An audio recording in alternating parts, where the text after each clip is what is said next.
Hello students, welcome back to my YouTube channel geography group. आज हम पढ़ने और समझने वाले हैं क्लास 9th हिंदी की वर्कशीट नंबर 61 यानी कि कार्यपत्रक संख्या 61 को। आज की इस वर्कशीट में हमें 2 टास्क दिए गए हैं। दोनों टास्क में हमें पत्र लेखन करना है। एक पत्र लेखन हमारा औपचारिक रहेगा, दूसरा अनौपचारिक रहेगा। यानी पत्र लेखन 2 प्रकार के होते हैं, औपचारिक और अनौपचारिक। औपचारिक पत्र वो पत्र होते हैं जो हम उनको लिखते हैं जिनसे हमारा कोई निजी संबंध नहीं होता, उनको हम औपचारिक पत्र लिखते हैं। और अनौपचारिक पत्र वो पत्र होते हैं जो हम उनको लिखते हैं जिनसे हमारे निजी संबंध होते हैं, जैसे मित्र को पत्र लिखना, अपने किसी रिश्तेदार को पत्र लिखना, वो अनौपचारिक है। तो चलिए हम देखते हैं कौन से टास्क हमें आज की वर्कशीट में मिले हैं। जैसा कि आप अपनी स्क्रीन के ऊपर देख पा रहे हैं, ये हमारी वर्कशीट नंबर 61 यानी कि कार्यपत्रक संख्या 61 है। हमारा विषय हिंदी है, जिसमें हम रचनात्मक लेखन के तहत पत्र लेखन का अभ्यास करने वाले हैं। आज की दिनांक है 27 नवंबर 2020। पहला जो टास्क दिया गया कि आपने पिछले दिनों कुछ पर्व मनाए होंगे। काफ़ी सारे त्यौहार हमने मनाए हैं। वैसे हमारा पूरा देश त्योहारों का देश है, तो हमने पिछले दिनों दीपावली का त्यौहार मनाया। लेकिन बढ़ते हुए प्रदूषण को ध्यान में रखते हुए आपने इस बार ये पर्व कैसे मनाए, अपने किसी मित्र को इस बारे में बताते हुए हमें पत्र लिखना है। यानी इस बार की दीपावली अलग कैसे थी, ये हमें डिस्कस करना है। उसके बाद दूसरा टास्क हम देखते हैं कि क्या मिला। दूसरा टास्क है कि कुछ दिनों से आपके आसपास प्रदूषण का स्तर काफ़ी बढ़ चुका है, जो पॉल्यूशन है उसका लेवल काफ़ी बढ़ चुका है।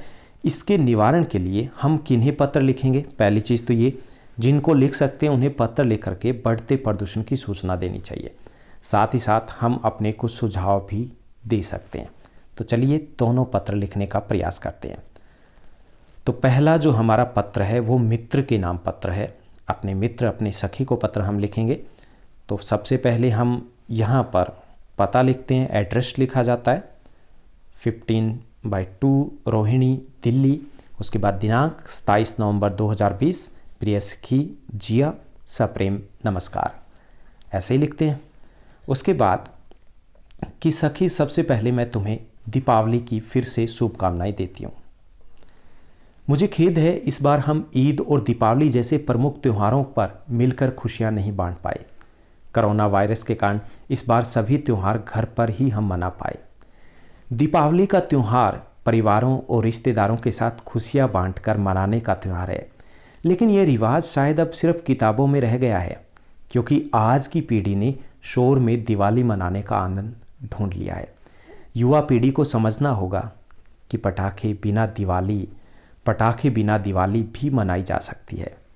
सुप्रीम कोर्ट के प्रतिबंध के कारण इस बार पटाखों का प्रयोग बहुत कम हुआ। इस बार की हमारी दिवाली निराली रही। दीपावली से पहले दिन हमने बाजार में कुछ आवश्यक खरीदारी की। दीपावली के दिन सुबह सुबह हम परिवार के सदस्यों के साथ कुछ ज़रूरतमंदों को ढूंढने के लिए निकले।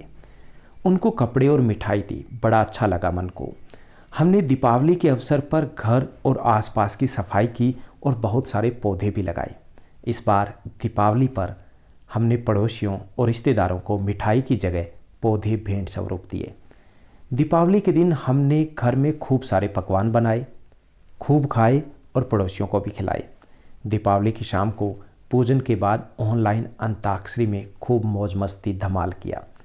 इस बार की दिवाली सच में बहुत अलग थी, खुशियों वाली और बिना प्रदूषण वाली दीपावली थी। तो ये हमने यहाँ पर लिखा, ये हमारा भाग रहेगा। उसके बाद शुभकामनाएं सहित आप लिखोगे और आपका नाम रहेगा, तुम्हारी अभिन्न सखी या मित्र, और यहाँ पर रिया। ओके, तो इस तरीके से हम लिख सकते हैं। उसके बाद दूसरा जो टास्क दिया गया है, हमें दूसरे टास्क में भी एक पत्र लिखना है।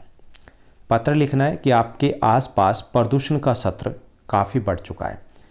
इसके निवारण के लिए हमें पत्र लिखना है, सूचना देनी है, साथ ही साथ कुछ सुझाव भी देने हैं। तो चलिए सबसे पहले सेवा में, और किसको लिखेंगे, मुख्य अधिकारी प्रदूषण नियंत्रण विभाग, राजनिवास मार्ग, नई दिल्ली को लिखने वाले हैं, क्योंकि प्रदूषण को कंट्रोल करने के मुख्य अधिकारी वही हैं। ओके, उसके बाद अभिवादन होगा, विषय लिखा जाएगा, विषय दिल्ली में बढ़ते प्रदूषण की समस्या। अभिवादन महोदय, मैं इस पत्र के माध्यम से आपका ध्यान हमारे क्षेत्र और दिल्ली में बढ़ रही प्रदूषण की समस्या की तरफ दिलाना चाहता हूँ। आशा है कि आप इस समस्या की गंभीरता को समझेंगे और तदनुसार कदम भी उठाएंगे। तदनुसार मतलब आवश्यकता के अनुसार कदम उठाएंगे। दिल्ली महानगर में पेट्रोल और डीजल के वाहनों का काफ़ी प्रयोग किया जाता है। इन बढ़ते वाहनों से इतना प्रदूषण फैलता है कि एक स्वस्थ व्यक्ति के लिए खुलकर सांस लेना भी दूभर हो गया है। रोड या फिर चौराहे पर पहुंचते ही आंखों में जलन होने लगती है, फेफड़ों में ऑक्सीजन की कमी महसूस होने लगती है। कोरोना महामारी से पहले से ही दिल्ली वासी दोपहिया वाहन चालक है वो मास्क का प्रयोग करने पर मजबूर थे, क्योंकि प्रदूषण ही इतना है। यदि बढ़ते प्रदूषण पर रोक नहीं लगाई गई तो दिल्ली की अधिकांश जनता गंभीर बीमारियों से ग्रस्त हो सकती है। मेरा आपके माध्यम से सक्षम अधिकारियों से अनुरोध है कि वह इस समस्या की गंभीरता को समझें और दिल्ली को प्रदूषण मुक्त बनाने के लिए ठोस कदम उठाएं। तो ये तो हुआ कि हमने एक रिक्वेस्ट की है और सूचना दी है।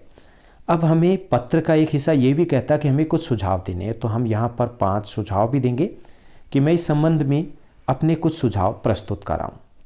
पहला सुझाव है कि डीजल और पेट्रोल से चालित वाहनों के स्थान पर सीएनजी, एलपीजी, सौर ऊर्जा, बैटरी चालित वाहनों को बढ़ावा देने के लिए ठोस नीति बनाई जाए।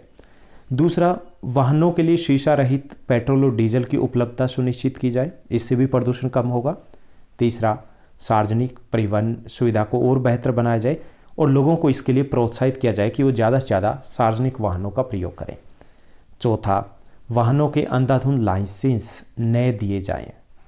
पांचवा, जन जागरण अभियान चला करके लोगों को पर्यावरण के बारे में जागरूक भी किया जाए। तो ये हमारे सुझाव रहेंगे। उसके बाद अंत की तरफ कि आशा है आप मेरे प्रार्थना पत्र और सुझाव को ध्यान में रखते हुए कुछ ठोस कदम उठाएंगे ताकि हम दिल्ली वालों को प्रदूषण से मुक्ति मिल सके। भवदीय रहेगा। साहिल, संयोजक जनचेतना मंच, शास्त्री पार्क, दिल्ली। तो यहाँ पर आप अपना एड्रेस, अपना नाम लिख सकते हैं, क्योंकि हमें कोई भी नाम या एड्रेस नहीं दिया गया है। उम्मीद करता हूँ आप बेहतर तरीके से पढ़ रहे होंगे। ऐसे ही पढ़ते रहिए, हमारे साथ बने रहिए। आप मुझे इंस्टाग्राम पे फॉलो कर सकते हो, हमारा टेलीग्राम का चैनल ज्वाइन कर सकते हो, और साथ ही इस चैनल पे भी ज्वाइन बटन आ गया है, तो आप उस ज्वाइन बटन के थ्रू भी ज्वाइन कर सकते हो ताकि आपको बेजेस मिल जाए और मेरे लिए आपको रिप्लाई देना ईजी हो जाए। Thank you, bye bye, have a nice day.